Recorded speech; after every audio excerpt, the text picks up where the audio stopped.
dal leen ak jàmm ci AGT News chaîne bi leen di jox xibaar yi wér te wóor abonné leen ngir dara bañ leen a raw. AGT News. Bismillah daleen ak jàmm ci chaîne bi ngeen tàmmul seen bopp AGT News xibaar yu bari la yéene kaay yi xëy yittewoo ci samedi tey ji ñaar fukki fan ak juróom-ñaar weeru avril atum 2024 La Source A, Le Regard, Rewmi Quotidien ak L'Indépendant ñoom ñépp ci dem gi président Bassirou Diomaye Faye dem démb ca mosquée omarienne jullee fa àjjuma wëlbatiku dem seeti archevêque bu Ndakaaru Monseigneur Benjamin Ndiaye la ñu yittewoo L'Info feelu leen jàpp ci loola lépp ni Diomaye adouble les foyers religieux yéene kaay bi ne président Bassirou Diomaye Faye ràññee na ni kilifa diine yooyu ñu am solo lañu ci réew mi waaye it dalug réew mi waral gannaaw Touba ak Tiwaawan démb mu dem ca mosquée omarienne njabootu Cheikh Oumar Foutiyou Tall jullee ji fa àjjuma ci corniche bu Ndakaaru journal ba ne ba mu ca noppee ci résidence les Badamiers ga Monseigneur Benjamin Ndiaye archevêque bu Ndakaaru dëkk la dem journal ba ne moom président Diomaye ba mu demee ca mosquée omarienne nag yeesalaat na taxawaayuk état ci yeggali liggéeyu jumaa ja wax na leen itam ne leneen lu ñu sumb nguur gu Sénégal dana ci dugal loxoom Thierno Madani Tall bég lool ca ñëwu président Bassirou Diomaye Faye ga ne ko sunu mbégte gi foo ko natt weesu na ko te sa teewaay ci jumaa ji njabootu Cheikh Oumar Foutiyou Tall gépp bég nañ ci loola tax laas tuddee demuk président Bassirou Diomaye Faye ca bërëb boobaak ca Monseigneur Benjamin Ndiaye opération de charme chez les religieux yéenekaay bi ne président Bassirou Diomaye Faye dem na di xooy kilifa diine yi Le Regard na yemut ca lool ndax ba mu fa demee it jël nay engagement fu mel ni mosquée omarienne jiitu réew mi nee na liggéey ba dana fexe mu tàmbaliwaat te dootul taxaw ba keroog na muy sottee sanctuaire marial bu Popenguine itam yéenekaay bi ne président Bassirou Diomaye Faye dig na Monseigneur Benjamin Ndiaye ne dana dugal loxoom ca liggéey ba mu sotti Rewmi Quotidien ne lépp lu Macky Sall sumboon kay ci liggéeyu këru diine yi président Bassirou Diomaye Faye nee na dana ko àggali muy travaux de rénovation Source A ne bu mosquée omarienne président Diomaye neen dana ko eggali dana it eggali sanctuaire marial bu Popenguine yéenekaay bi ne démb nag ba mu demee julli ji ca mosquée omarienne Thierno Madani Tall xalifa ba ko dalal ca jumaa ja fàttali na ko nguur gu Sénégal taxawaay gi mu yàgg am ci seen njaboot googa ni ko yëf yaa nga dooree ca Senghor mi nga xam ne moo leen jox sax bërëb booba ñu sanc jumaa ji Abdou Diouf ñëw topp ci ay tànkam dugal luy tolloog téeméeri million ci liggéey bi Abdoulaye Wade ak Macky Sall ñëw roppi leen ay milliards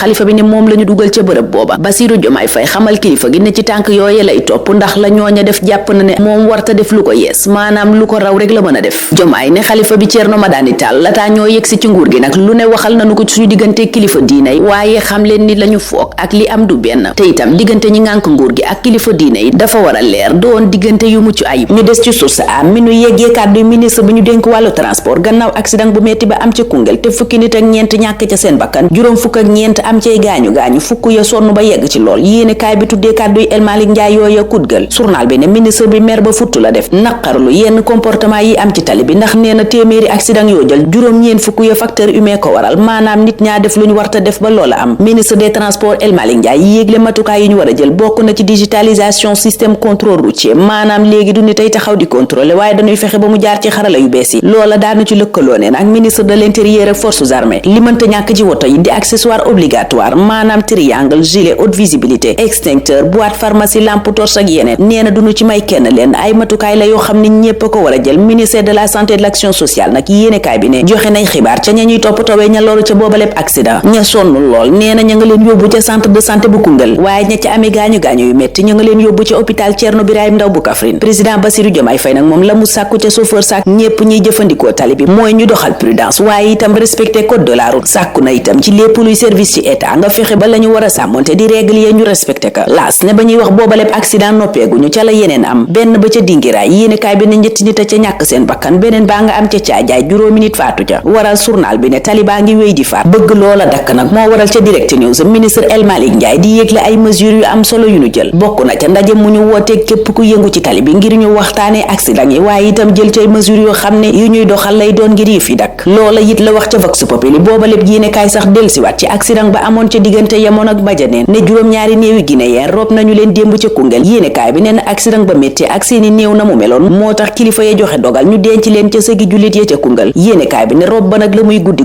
mbooloo mu baree leen gunge journal bi wëlbatiku yeggee ñu seedee ñu ne woon ca booba lépp accident kenn ca ñoom di Alpha Diallo di nettali yëf yanam demee journal bi ne beneen waaye soxnaam ak doomam bu jigéen la ñàkk ba mu yegsee ca bërëb ba nee na seeni néew mënu ko woon a sax xàmme ndax na accident ba méttee Alimata Ba ne way juróom bu góor tantam ak rakam bu góor bu am juróom-ñaari at ñoo faatu ci accident bi ba mu yegsee ca bërëb ba nag nee na sëru tàntam la gis kurusu papaam ak biberon wu xale ba. gouverneur u Kaffrine joxoon surcharge ca accident bu metti booba ne luy ji njaaka surcharge day njaak. tribune ne loolaa waral ministre El Malick Ndiaye génnewaat mesure Mansour Faye jëloon ngir xeex accident yi. ñu des ak Mansour Faye moomay wax ca l'info ci tuuma yee ñu teg ca ndoddam gannaaw rapport OFNAC beeg yeneen yi génn ci mbiram covid bi. Mansour Faye ne mësuñu maa woo mësuñu maa convoqué mësuñu maa yit déglu kon damaa gisul lan ma war a toppe wala lan ma war a contrôler. ca l'indépendant kon Mansour Faye dàq lépp luy responsabilité poursuite judiciaire ci mbir mi maanaam topp gunu ko mën a topp ci yoon. waaye ca réew mi quotidien ña nga ñuy xamal ne Mansour Faye noppi na ngir wuy ji yoon bu fekkee gis nañu lenn lu nu ko mën a toppee. topp yooyee di xeeñ gannaaw rapport OFNAC bi ci covid baak yeneen moo waral le quotidien journalub Madiambal Diagne bi ne Bass change de voix maanaam Serigne Bassirou Gueye procureur ba woon jiite tey OFNAC yi yéenekaay bi daa gis ne ma ngay soppiw doxalin ci rapport yaag na mu cay baralee jéego wuuteeg lañu ko daan waxal te mooy rapport bu nu ko indil mu teg ca concam. Sud Quotidien ne président Bassirou Diomaye Faye nag ma nga janook ay responsabilité am ca moomale mbir ndax dafay def ni président Macky Sall mi ni woon day teg coon ci yeneen dossier am déet. yéenekaay bi ne en tout cas ñépp a ngi koy xaar di ko déglu ci rapport Cour des comptes bi ci Covid-19 waaye it rapport 2022 bu OFNAC feneen fi ni koy xaar it moom président Bassirou Diomaye Faye la tribune ne mooy wàññi lu yaas bi yéenekaay bi ne locataire yépp moom la ñuy déglu. journal bi xamal ñu it ne ñetti junne juróomi téeméeri plainte yóbbu nañu ko ca kanam procureur lépp ci lu yaas bu cher beeg ni nu ko yokkee te yéen wul maana réglementé secteur bi itam yéenekaay bi ne bokk na ci li ñuy xaar ci moom ni ki tabax ay logements sociaux maanaam dëkkuwaay yu jàppandi ci askan wi daanaka askan wi rawatina ak ñi seeni mbokk loru ci manifestation politique yi fi amoon ñoo doon xaar ci président Bassirou Diomaye Faye mu dàq général Moussa Fall le réveillé nu ko xamal ne départ Moussa Fall googa daanaka demande sociale la mujjoon a doon yéenekaay bi ne waaye li waral dëgg-dëgg président Bassirou Diomaye Faye dàq général Moussa Fall mooy ay dossiers yu doy waar bokk na ci rapport ONG ci manifestation opposition bi fi am ak ni ci gendarmerie dalee ca kaw ña doon manifester ba général Moussa Fall yegsee ca bopp gendarmerie booba ba tey yéenekaay bi ne leneen li pousse président Bassirou Diomaye Faye ba mu dàq Moussa Fall itam mooy ay gendarme yu baree bari yoo xam ne dañu leen a arrêté raje leen yóbbu leen kaso te mu tegu ci ay mbir yu kenn xamul lu mu doon yu woyof tooy waaye itam yéen wut maanaa benn yoon journal bi ne loola lépp nag dooleeku ci plainte yu baree bari yi tegu ci ndoddu général Moussa Fall te ñu plainteeku ko ca bitim réew presse réew mi nag Le Soleil di ñu yëgal booba jamono ne ñu ngi ci ay jafe-jafe yu metti jafe-jafe yi koom rawatina yu indi ay retard de salaire tax liggéeykat yay sumb ay géréw wala di ca dànkaafu Le Soleil jox ca kàddu Mamadou Ndiaye njiital CST mu ne presse bi daal ku ci taxawut nib entreprise xamal ne ci disparaître nga jëm maanaam da nga fi jóg Mamadou Ibra Kane njiital CDEPS nit juróomi at a ngi nii këru tasukaay xibaar yi yépp daanaka ci jafe-jafe la ñuy yendu di ca fanaan ca Walf Quotidien ñu fekkati ko fa moom njiital CDEPS Mamadou Ibra Kane mu ne entreprise de presse yépp daanaka ci situation faillite lañu ne booba jamono yéenekaay booba di wax ci ñëwuk FMI ci Sénégal ne subvention yi boo mayewu danañu ca jéem a génnee état avis de tempête la ca yéenekaay ba def booba jamono la ñu libération di yëgal mbiram ger ak tëgg wëndeel ci prise en charge dialysé yi maanaam ñi amee woppi roñoŋ nanu leen di faje journal ba ne moomale mbir nag yóbbu nañu ko ca kanam procureur ca lii quotidien booba jamono maître Amadou Ali Kane avocat di artu ci lanceur d'alerte yeeg loi bi ñu nar a tëgg ngir mu aar leen mu ni ku ñu ne lanceur d'alerte nga it waroo di tuumaal nit ñi loo xam ni teguut fenn Alassane Seck njiital Ligue sénégalaise des droits humains nekka nay lanceur d'alerte loola lu nu war a leeral la war nañu itam tëgg mbiri ci anam gu leer ba nga xam ni day am ku nuy dem kalaame ja yëf ya moo gën di jéebaane ñoo xam ni defuñu dara parti socialiste booba jamono yéenekaay yu bari dinu yëgal ne ña ngay def seen kéemsalaayu kàttan ngir dajewaat Les Échos ne ñu ngay xuus bu baax ca ndaje ma ndax daanaka dellu see Khalifa Sall lu sotti la ba nuppi L'Observateur it sëgg ci yooyu la retrouvailles la mu gis mooy parti socialiste ma ngay jéem a dajewaat waaye du yomb lañ warta def ni njuumte it yéenekaay ba ne mooy sukkandiku ci seen démb danoo war a xam ne jamono soppeeku na ñu soppeeku it ànd ak moom jigéen ñi bëgg a soppeeku jóge ci ñuul jëm ca xees waral ñuy pikiiru ngir xees pecc bés bi le jour ca ñoom la xëy tuddee pikiir booba pikiir de la mort yéenekaay bi ne glutation ba ñuy pikiiroo daanaka mook xaroo yem docteur Hakim dermatologue ne loola ñuy pikiiroo sax di glutation ba ñu ngi koy jëfandikoo ci maladie Parkinson ak Alzheimer te jéyee doongu la leen di jural firnde ga yéenekaay bi ne mooy ci atum 2023 fukki cas wi cancer yoo gis juróom-ñett yee xeesa la ko waral waxtu woowa L'Observateur yeggee ñu seedee ñoomoon woppi xel ba wér kenn ca ñoom Mamour Diop ne SDF la woon boole ci doonoon ko amee woppu xel waaye fi mu ne wér na péng ba dellu si ci biir askan wi Mor ñi nga kenn yi te ñu wéree ca centre de suivi et d'assistance aux malades mentaux Ansoumana Dione bu Kaolack ne moom ba mu wéree ba génn benn dëkkandoom da koo gis ne ko moo yow dof bi kañ nga wér journal bi ne diggante janvier ak avril 2024 ñaar fukki nit ak ñaar yu amoon woppi xel wér nañu ba ñu génnee leen ca bërëb booba ca loola ñun la ñuy jeexalee tey ñaanal leen kendal ak jàmm dig dajee altine incha allah.